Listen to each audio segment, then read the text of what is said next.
美国知名智库哈德逊研究所日前发表论文，集中论述当下的美军与解放军实力对比，并以现如今的发展态势和速度做依据，对即将到来的2025年可能会出现的中美军力对比情况做了预估，得出解放军占据绝对优势的结论。来看详细情况。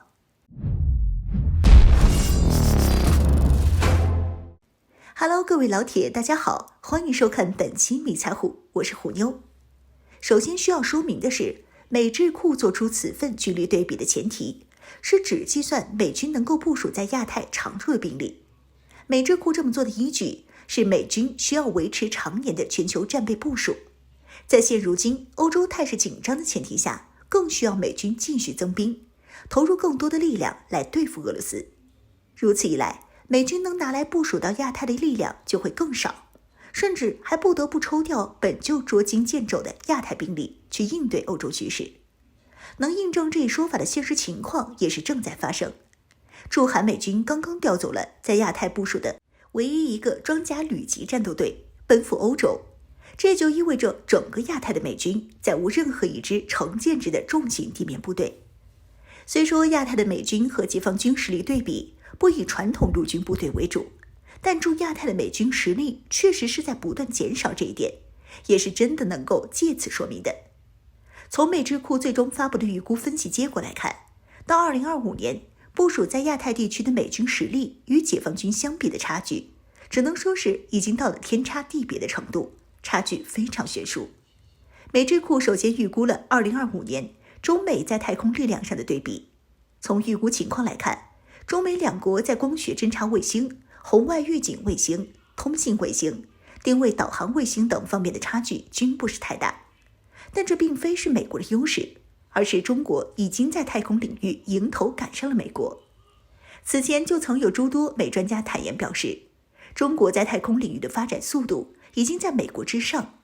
美国通过冷战积累来的太空成就正在被中国一点点赶上、追平乃至是超越。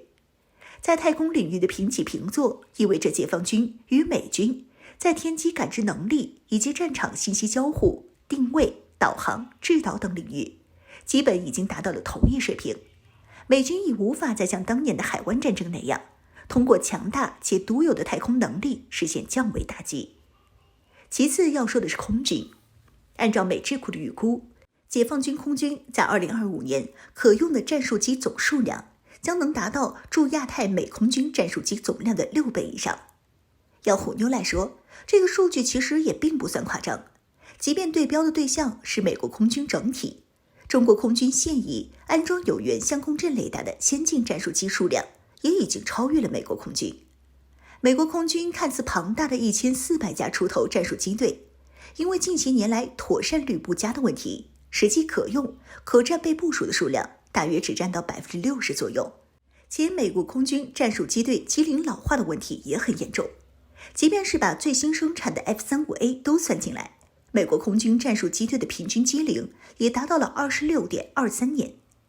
相比之下，中国空军不但量大管饱，且绝大部分主力战机如歼10C、歼16、歼20等均为新世纪新造，产量还在不断提升不说，平均机龄也相当年轻，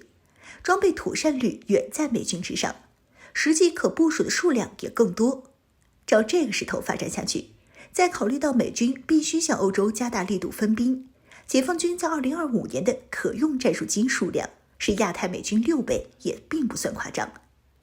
美智库给的这份分析报告中，最夸张的还要数导弹这一领域。按照美智库给出的分析预测，到2025年，解放军所拥有的中近程弹道导弹数量预估至少在1900枚以上。以整体战力对比计算，这一数字是美军在亚太地区部署的射程相当的可用巡航导弹数量的40倍。看到这儿，虎妞就不得不说，美智库这个算术法应当是把解放军火箭军的弹道导弹、空军的空射型高超音速弹道导弹、海军的舰载垂发版高超音速弹道导弹全部计算入内，合并算了个总数，由此再得出了2025年解放军弹道导弹总数是驻亚太美军40倍这一结论。尽管计算方式有些东拉西扯凑数的味道，但实际真正算起来却也并不是非常离谱。空军的空射型高超音速弹道导弹由轰6N 轰炸机挂载，已经批量列装我空军入役，开始进入战备值班状态。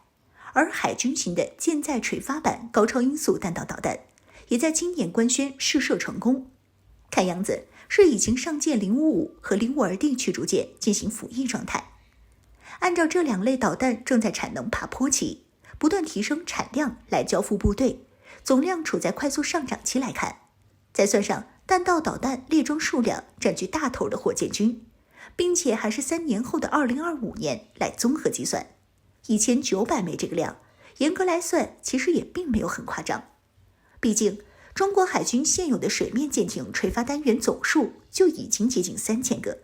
比全欧洲海军加起来还要多。海空军再加上火箭军算总量，是完全有能力达到这一数量级的。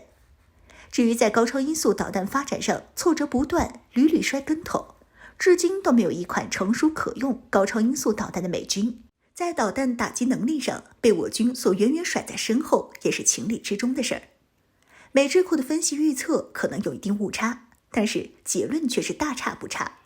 这便使驻亚太的美军在现阶段还有可预测的将来，已经全然不是背靠祖国可发挥全部实力的解放军的对手。